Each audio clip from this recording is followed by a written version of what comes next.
navigating the federal funding freeze for transportation. Michael K. Friedberg is a partner with the law firm of Holland Knight and a member of its Transportation and Infrastructure Industry Sector Group. Hi, Michael. Hey, how are you? Great. Thank you so much for joining me today.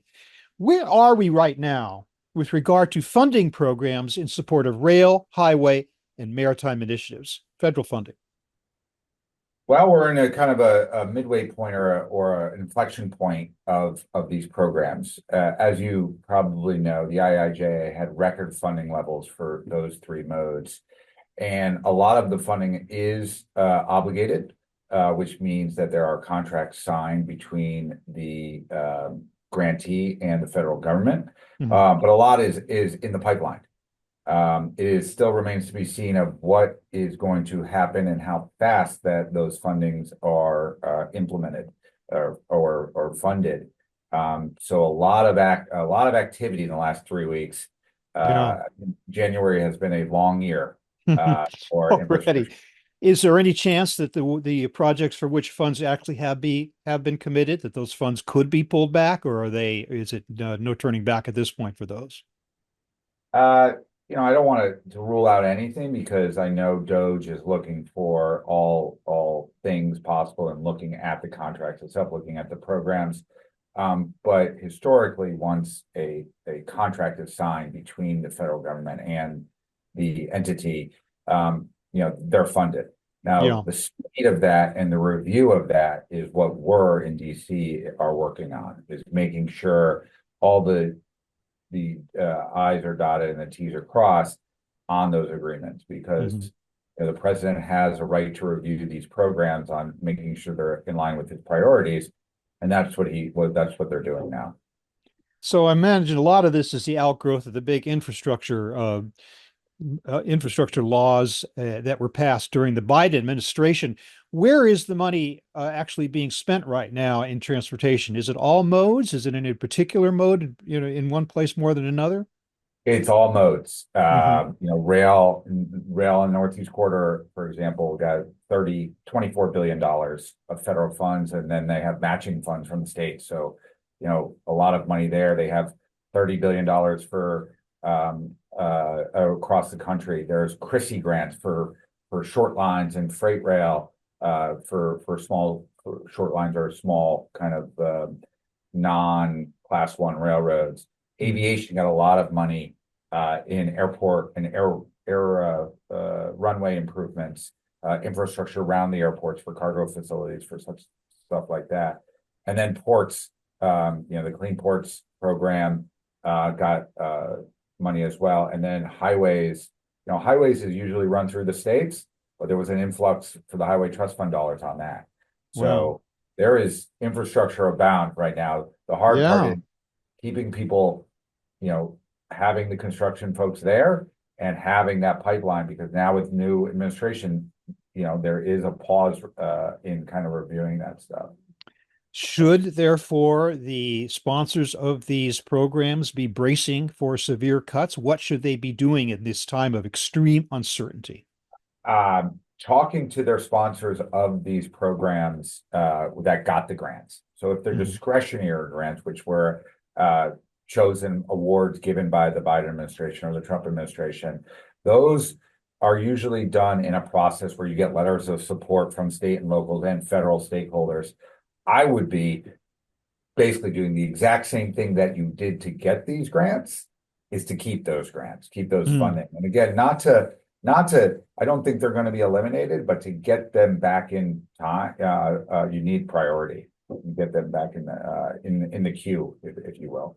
Yeah, so certainly complacency is not the order of the day here, just because you thought you had the money in hand. And even indeed, for that matter, we're starting these projects, it sounds like they really need to kind of keep their sell ears to the Yeah, ground. Yeah. I mean, the difference is, and this is the great thing about infrastructure, it is jobs on the ground, right? So, Yeah. so, now everybody is kind of figuring out how many jobs we are having. A lot of the jobs are actually in place. So this administration doesn't want to cut jobs. So a lot of the advocates, of the project sponsors are saying, hey, we have 50 jobs in construction or pavement or something like that. Mhm. We don't want to fire people. And that is building residents here. So Yeah. a lot of the projects that have been started you know, those are definitely have the priority if they're engineering phase. A lot of those engineering phases have those jobs lined up. And you're seeing people saying, all right, if you cut this job, we have already hired, 18 people doing this, 11 people do this. So it is getting to be like the defense industrial base, where if you're building an airplane, you know how many people it takes to build that F-35. The infrastructure folks are learning from those and really figuring out that these jobs are real. Nevertheless, and not just for those that are underway, but those that you say are in the pipeline and are being put on hold, should they be looking at the possibility of alternative funding sources? And indeed, are such sources even available?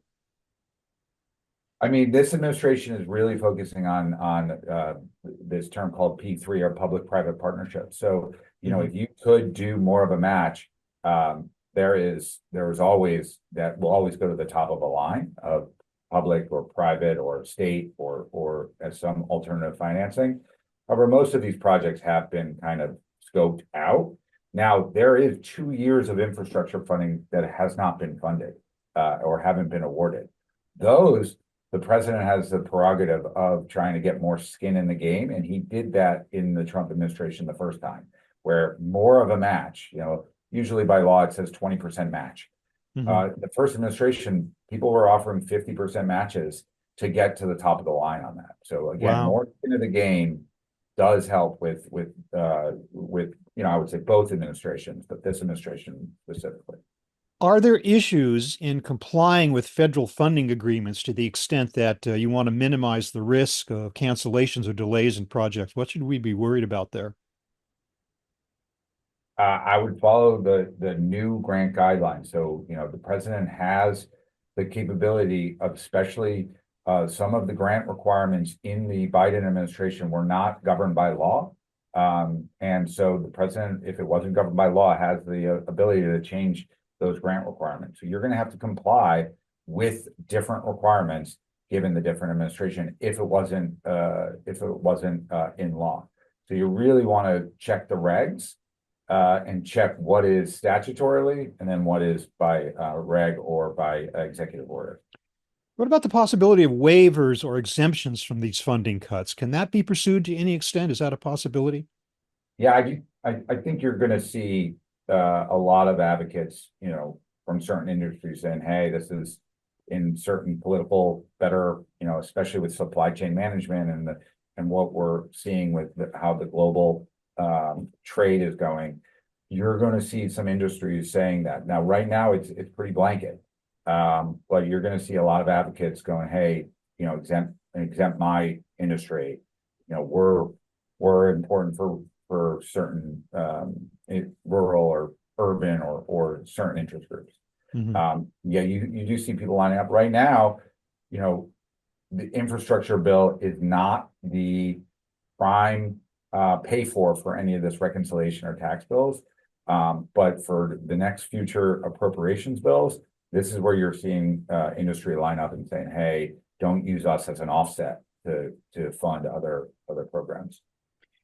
What's the big picture here, Michael? Do you think we may be looking at a reversal of the trend towards supporting transportation infrastructure projects in America? Do you think we might have passed a golden age of infrastructure now under this new administration or not?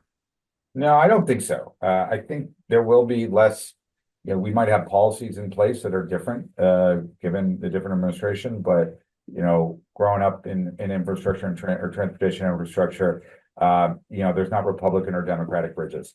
So everybody likes, especially in a lot of infrastructure with local jobs. So President Trump, he funded infrastructure in the first administration. President Biden had the record amount, and I see it continuing. It's just how are we going to get done? Right now, it takes 500 days to get a grant from signature or from award to actually get the contract signed. The Trump administration is trying to speed that up. What does that mean? That's what we're excited about. How do we speed up the infrastructure and not have all the red tape? So again, it's up to us in a way to make sure that we're spending this money well. And That is always very hard when you're talking about billions of dollars in infrastructure. Yeah. Michael Friedberg of Holland and Knight, I want to thank you so much for joining me today to kind of put into context a very uncertain situation and to help everybody kind of understand how they can continue to go forward with infrastructure projects in light of this uncertainty. Thank you very much for your time. Really appreciate it. Thanks a lot. Good talking to you.